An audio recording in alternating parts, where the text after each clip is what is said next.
Thank you. Thank you, Senator Walsh. I also want to thank newest member of my cabinet, recently confirmed, Ryan McKenna as your Department of Labor. Ryan,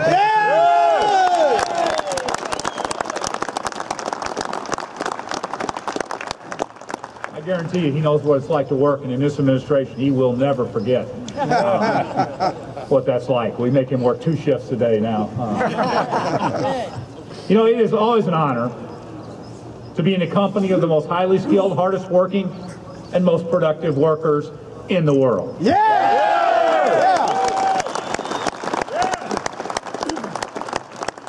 We're pleased to have with us today a great American labor leader, the President of the Building and Construction Trades, the AFL-CIO, Sean McGarvey. We thank him for making this trip. Yeah.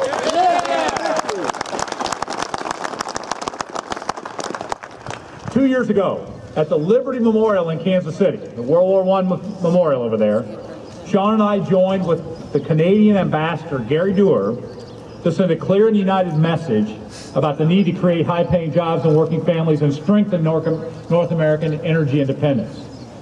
Now, that's a message I carried to Washington, D.C. and to officials during our recent trade mission to Canada.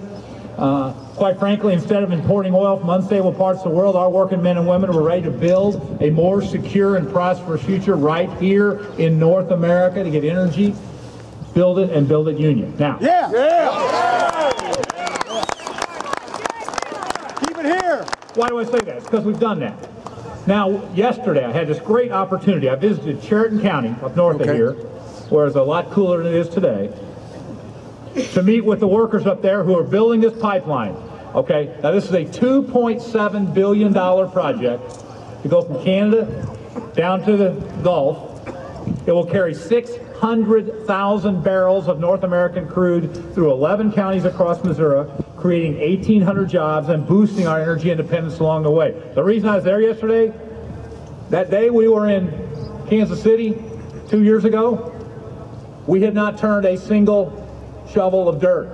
And by July 1 of this summer, that project is going to be up and operating in $1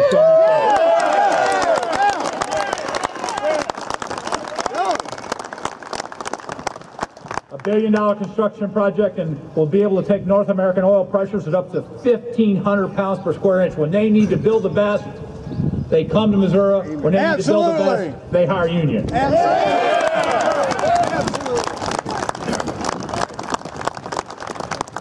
Another thing, when I talked to their management group yesterday, one of the things they said to me, they said, you know, working like this in the winter, building pipelines 600 miles across, under rivers, levees, fields, and forests, it's really tough work. But with skills and training second to none, I'm here to tell you that our brothers and sisters that worked on that project not only matched the national benchmark on safety, they exceeded it. 1/3 is all of the injuries compared to what the national average is. Our folks built it fast, they built it safe, they built it better.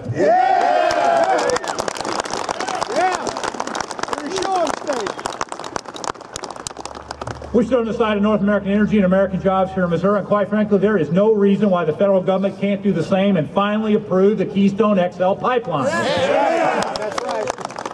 The evidence is in, the safeguards are in place. It's time to start creating those jobs in America right now. Now, here in Missouri, building things is what we do, okay? It's what we've always done. From Ballpark Village to Bush Stadium to the Stan Musial Veterans Memorial Bridge, from pipelines to pickup trucks, the hardworking men and women of Missouri will outwork and outproduce anyone. That's okay? right. You betcha. And you know what? Businesses have taken notice. Companies want their facilities constructed on time and built to last. And they know that building tradesmen and women of Missouri can deliver. Today, that's right. this very day, that's right. LMV Automotive, once again a Canadian company, one of the world's largest suppliers of auto parts. I met with their CEO when I was in Canada a couple of weeks ago. They're announcing this morning that they're going to build another 250,000 square foot facility in Liberty, Missouri.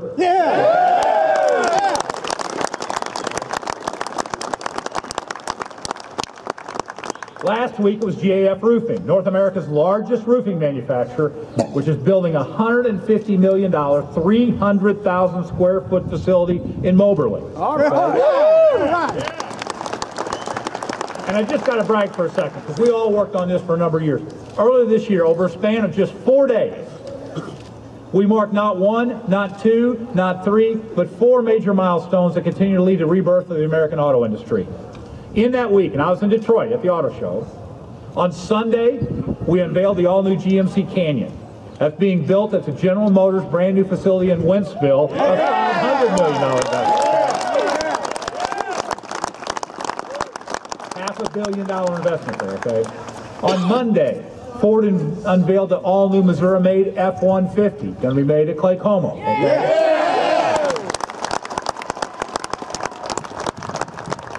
Later that day, that very same day, we welcomed a new automotive supplier, Janesville Acoustics, which is building a $13.4 million manufacturing plant in Warrensburg. Okay?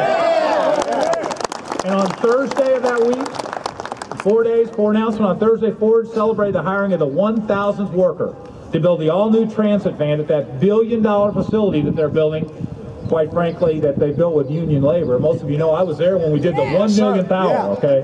1 million hours of work there. But you know that transit vehicle, that's being insourced from Europe to make it right here in Missouri.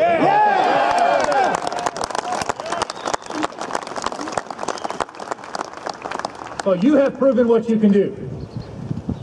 People know it. In countries around the world, in companies around our nation.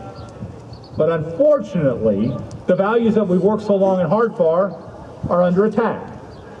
Right now, behind these walls up here, many legislators are trying to pull the rug out from under hard-working folks in our state. Yeah, that's right. Some lawmakers and special interests who back them still seem to think that the way to lift up our economy is to tear down working families. Instead of putting forward policies that would strengthen the middle class, they've launched an all-out attack on the folks that created it. Now, we've beat back these attacks before. They passed a bill to take away your privacy and make it harder for people who got hurt to get hired. I vetoed it. All right.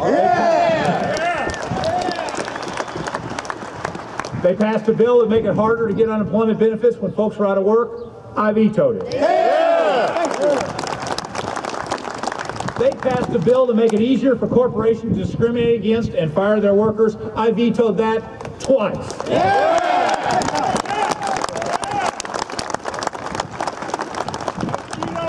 They proposed rolling back the minimum wage law passed overwhelmingly by Missouri voters. We said not on our watch, okay?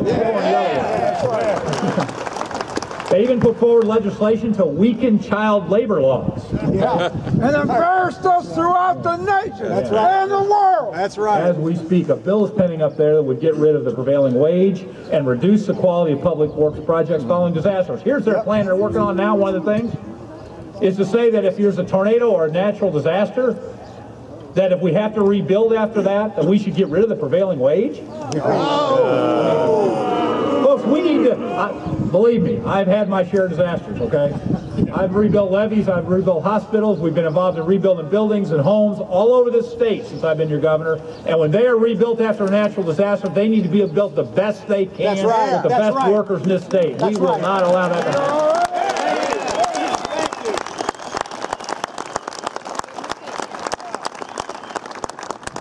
And we defeated these attacks on working families in the past. You know what? We're going to stop them again. Stop the war. One of their latest attacks is an attempt to make Missouri a so-called right-to-work state. Okay. Never before in my career have I enjoyed being booed.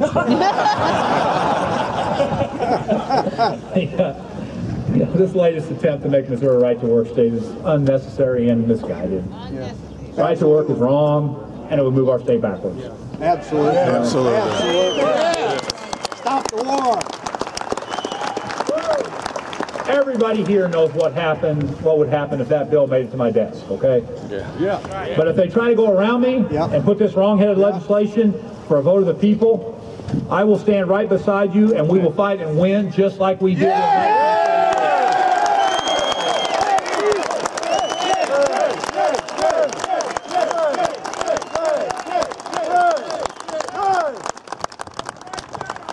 Right to work was a rip-off then, and it's a rip-off now. Amen.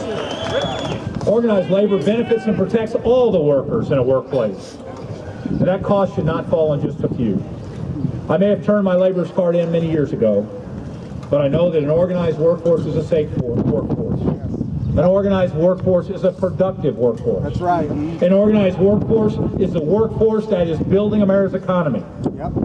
From child labor laws to the 40-hour work week, from health insurance to workers' compensation, the basic rights we take for granted are hard-fought victories. That's right. Brothers and sisters, grandfathers and grandfathers fought and won.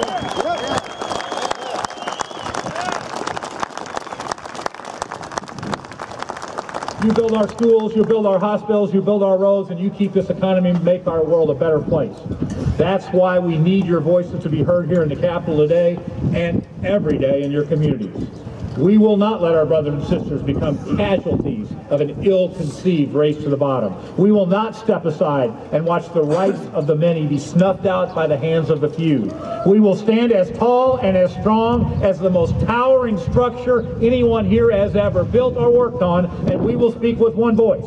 Yes! Union labor built the middle class in this country. The middle class built America. Together, we're going to build a brighter future for America.